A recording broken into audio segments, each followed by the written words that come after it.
Cora Maxwell hesitated for a moment at the entrance of the vineyard's tasting room, her hands clutching the worn edges of her thrift dress. The fabric was faded but clean, her simple leather shoes bore the unmistakable scuff marks of many miles walked.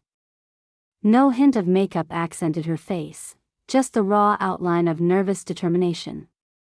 She stepped inside, eyes adjusting to the warm, golden light that spilled over polished oak barrels stacked like treasure chests. The air was thick with the scent of aged wine and fresh blooms, a heady mixture that spoke of timeless tradition and exquisite taste. Around her, the room gleamed with opulence. Crystal glasses caught the soft glow, reflecting tiny rainbows against pristine white tablecloths. Guests in tailored suits and delicate gowns moved with practiced grace, their laughter light but sharp, like the clinking of fine china. Cora's modest attire drew glances, quick, judgmental flickers that passed between the elegantly dressed patrons like small currents of disapproval. From across the room, the wine steward's gaze locked onto her. His sharp eyes traced the worn shoes, the simple bag slung at her side, even the way she held herself, a subtle sag in her shoulders that spoke of unease. His lips curled ever so slightly, a smirk that held both suspicion and silent contempt. Without a word, he marked her as an outsider, someone who did not belong amidst this elite gathering. Nearby, a pair of guests whispered just loud enough for her to hear, "Is she lost?" "Probably here to clean up," one sneered, their voices dripping with derision. Others chuckled softly, an undercurrent of exclusion settling like a shadow over the polished room. Cora's breath caught, but she remained composed, drawing a steadying breath and surveying the scene, swallowed alive in velvet and judgment. The sharp footsteps echoed as the wine steward approached Cora, each step measured and deliberate. His dark eyes bore into her, lit by a flicker of amused disdain. "Can I help you?" he asked, his tone polite but edged with cold suspicion. "This is a private tasting. Are you lost, perhaps?" Cora looked up, her lips pressed mildly into a faint smile that tried to mask the flutter of nerves within. "No, thank you. I'm here to enjoy the tasting. I've heard wonderful things about your vintages." Her voice was steady but soft, careful not to invite conflict but determined to claim her place. The steward's smile twisted, turning sharper and less friendly. "This event is strictly by invitation only," he said, his gaze drifting from her thrift dress to the scuffed shoes and back again, as though trying to find a hint of a lie. "I don't recall seeing an invitation addressed to you. And, honestly, your attire," he gestured vaguely, voice dripping with condescension, "doesn't quite fit the atmosphere here." A few feet away, subtle whispers fluttered to life. Cameras pulled from pockets and sleeves with quiet efficiency, phones leveled in her direction. Some shocked faces masked their enjoyment with polite frowns, while others had the unmistakable gleam of amusement. The steward, sensing the captive audience, drew a breath and let the facade of polite professionalism slip into something more theatrical. "Perhaps you're here to clean or serve," he said aloud, louder than necessary. Understandable confusion, the place can be overwhelming for some. His tone invited laughter, and a ripple of it passed among the guests. A woman in a sequin dress smirked, glancing at another, "Lost little bird, isn't she?" Cora's posture stiffened, but she didn't retreat. She bit back the urge to defend herself harshly, instead choosing measured calm. "I assure you, I'm no one's servant." Her eyes fixed ahead, a flicker of fire breaking through. "I came here for the wine, and the experience." The steward's smile sharpened into a sneer. "Well, the wine is reserved for those who belong here. Perhaps you should step aside and let the real guests enjoy their evening." The words felt like slow stones landing in her chest. Around her, the laughter grew louder, buoyed by the steward's dismissal. Cameras clicked, phones whispered as recording apps flickered. "Maybe you should wait over there," the steward said, pointing toward a dim, out-of-the-way corner of the room. "We do have a seat available, you'll find it less distracting to the other guests." He stalked away, the murmur of amusement following him like a shadow. Cora's heart hammered in her ears. For a breathless moment, she froze, the vivid color of humiliation flooding her cheeks. Her gaze swept the room, but no hand reached out to steady her, no voice rose in defense. The invisible wall of exclusivity and snobbery pressed down on her. Slowly, she moved toward the corner, the makeshift seating a rickety wooden chair with a chipped wine glass waiting beside a half-empty bottle of the least prestigious vintage. The glass scratched faintly against the wood as she settled, fighting tears that threatened to betray her resolve. She lifted the chipped glass with trembling fingers and took a tentative sip. The wine was sharp, lacking the depth promised by the event's reputation. Her eyes wandered across the well-dressed faces, some still chuckling quietly, others whispering among themselves like a tide closing in. Beneath the hum of conversation, she caught the faintest pang of loneliness, the stark realization that everyone here had witnessed her disgrace and chosen silence. Not one person made a move to offer comfort, not one smiled kindly in her direction. The steward, his mission accomplished, paced nearby, casting sneering glances over his shoulder. A few guests approached him, lightly praising his handling of the situation, their voices low but earnest. The power of their quiet complicity settled like dust in the room. Cora swallowed hard, steadying herself against the turmoil of shame and anger twisting inside. She refused to let the moment define her. Her gaze lifted to the glowing chandeliers overhead, then to the soft folds of her own dress. It was simple, yes, but it was hers, a choice born of necessity and principle, not ignorance. She let the sound of the laughter and whispers wash over her, a tide of exclusion and cruelty that stung but did not drown. Deep in the pit of her stomach, a quiet ember flickered, a silent promise that this would not be her story's end. Her thoughts were interrupted when a sharp voice near the door called out, breaking the rhythm of the night.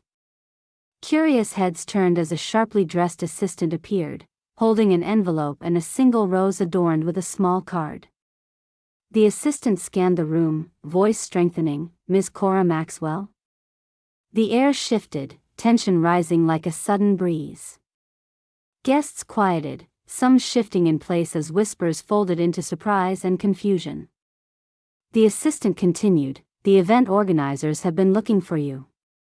Please, follow me." The steward's eyes narrowed, his facade briefly fractured.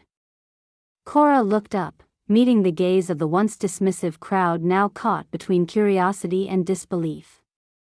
Rising gracefully despite the weight of the evening, she gathered the small envelope and rose, the symbol of a secret yet to unfold, and stood.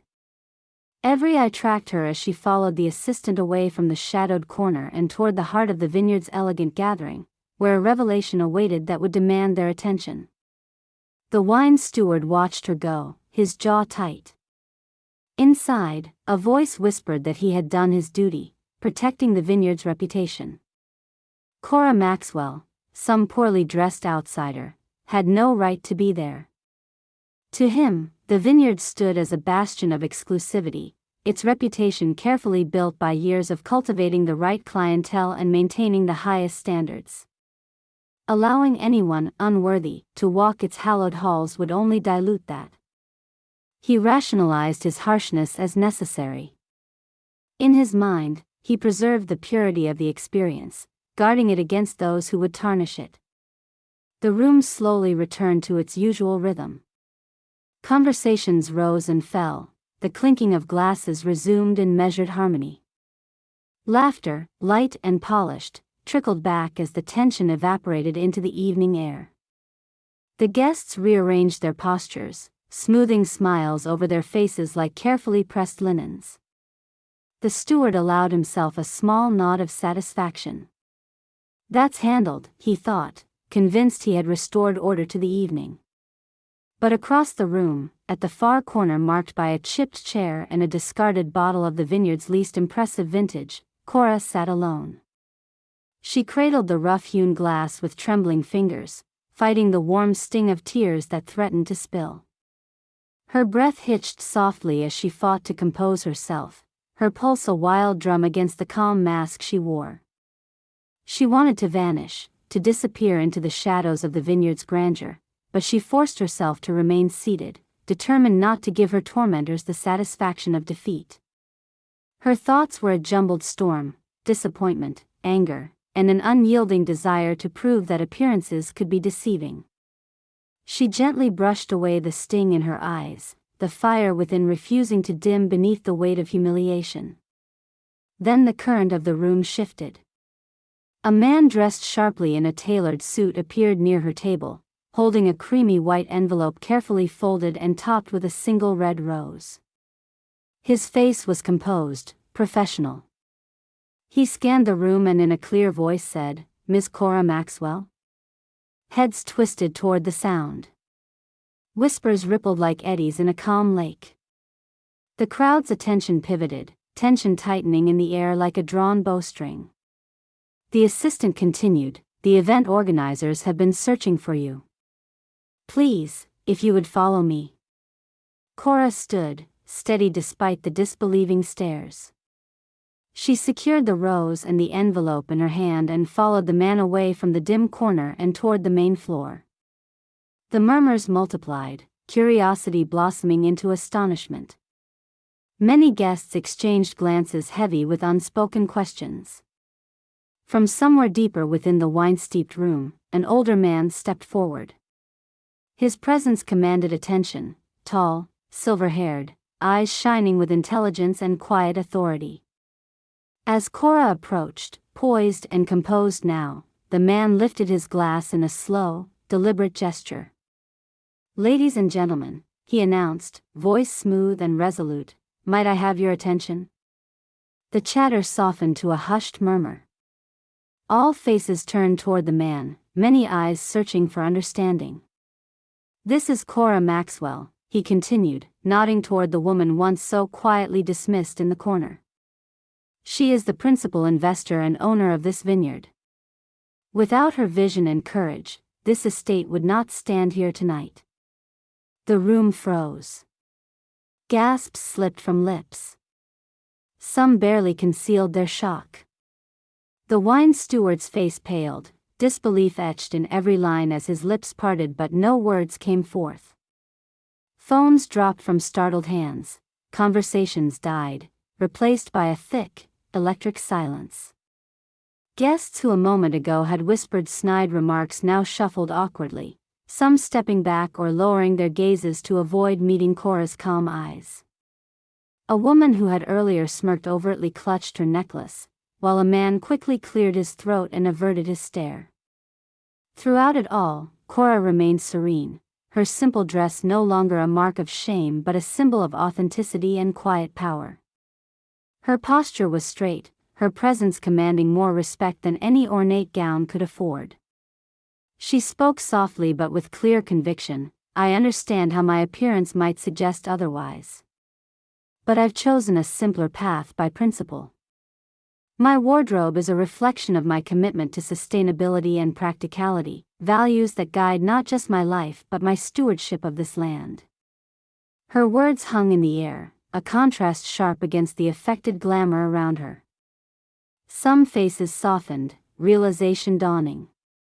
Her humility, strength, and unwavering grace challenged their shallow judgments. The vineyard owner smiled kindly and raised his glass again. "To Cora Maxwell, who embodies the soul of this vineyard, not just its finest vintages, but its heart." The crowd, moved by the moment, followed suit. Glasses lifted, and a respectful silence settled before a swell of polite applause rippled through the hall. The wine steward shrank back, each clap like a rebuke against his earlier cruelty. No longer the gatekeeper but a spectator to Cora's quiet triumph, he glanced down at his polished shoes, the weight of his misjudgment settling heavily on his conscience. Cora stood tall amid the sea of acknowledgement. The evening's ordeal had transformed into a testament to resilience and grace, though she never claimed victory with arrogance. Instead, she let her calm presence speak volumes, a silent rebuke to the superficiality that had sought to dismiss her. As the guests resumed their conversations, the energy in the tasting room had subtly shifted. The veneer of exclusivity was cracked, replaced, however briefly, by a genuine respect born from clarity and integrity. And beneath it all, the fire within Cora burned steadily, reaffirmed by the knowledge that what truly mattered transcended fabric and fortune. It was the strength of spirit, the courage to stand undeterred, and the quiet power of authenticity that defined her. The room remained hushed as Cora Maxwell, standing elegantly beside the vineyard owner, absorbed the astonished gazes that now fixed upon her. The previous murmurs of scorn had been replaced by whispers of incredulity and admiration. Someone gently tapped the top of their phone, and a ripple spread as pictures and videos began circulating through social media in real time. Cora's modest thrift dress, once a source of ridicule, now seemed almost emblematic, a symbol of authenticity amid layers of artifice.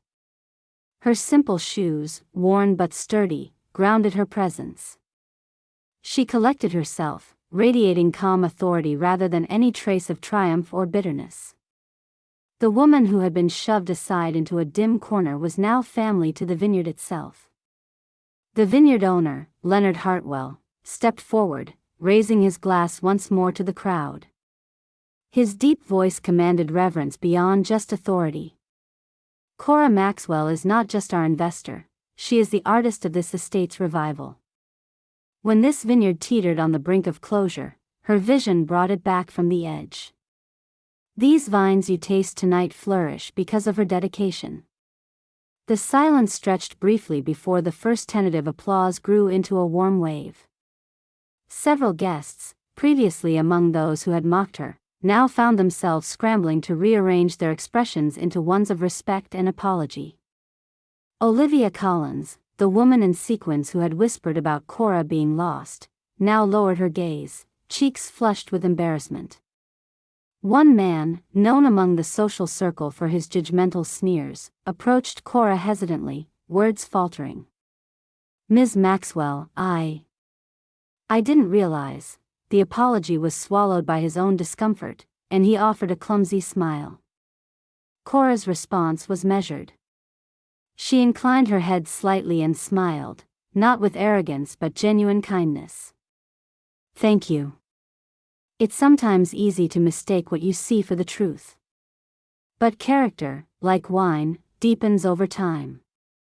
Her voice carried with quiet strength through the tasting room, drawing people further in.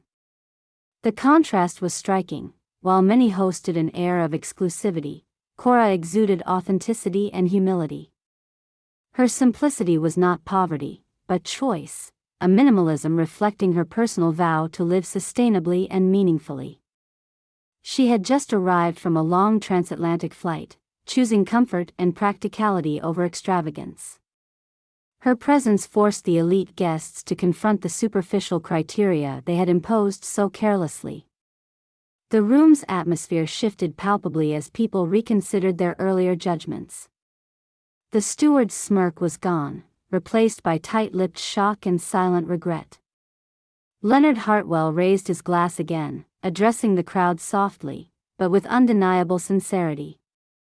"Tonight, we celebrate not just our wines but the spirit behind them, embodied in this remarkable woman. Let her story remind us that true elegance is found in honor, vision, and heart, not just appearances." For a brief moment, the air was charged with collective introspection.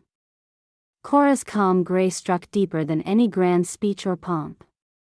Her success story, built quietly on resilience, vision, and a refusal to conform to shallow expectations, resonated where privileged heirs had once ruled.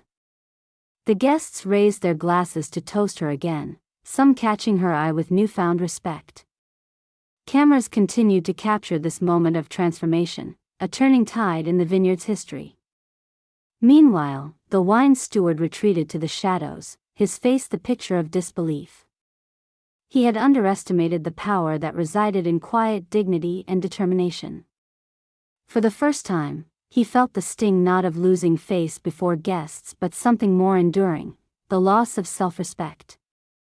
The evening resumed, conversations now tinged with a new warmth and openness, as if the walls themselves had softened. The exclusive aura cracked to reveal a more generous spirit beneath. Cora, surrounded by sincere smiles and gentle nods, allowed herself a small, serene smile. She did not gloat, nor did she seek to dominate the room. Her grace lay in simply being true to herself, a lesson eloquent in its simplicity. As the guests adjusted to this unexpected revelation, it was clear that the vineyard, its patrons, and even the steward himself had been irrevocably changed by the presence of the woman they had once mocked. For Cora Maxwell, the night reaffirmed the enduring truth that sometimes, true power walks quietly in humble shoes. The room pulsed with an electric tension as Leonard Hartwell stepped forward with measured authority. His voice cut through the murmurs and shifting glances like a decisive blade. "Michael," he said, addressing the wine steward, "your behavior tonight was unacceptable." Eyes turned toward Michael, the steward who had so recently derided Cora Maxwell's presence. The weight of Leonard's gaze pressed down with unmistakable gravity. Michael's face drained of color, and he swallowed hard, the earlier confidence draining away into a tide of shame. "Sir," he began haltingly, but Leonard raised a hand, silencing him. "This event will be temporarily suspended while we address the issue. Until further notice, you are suspended from your duties."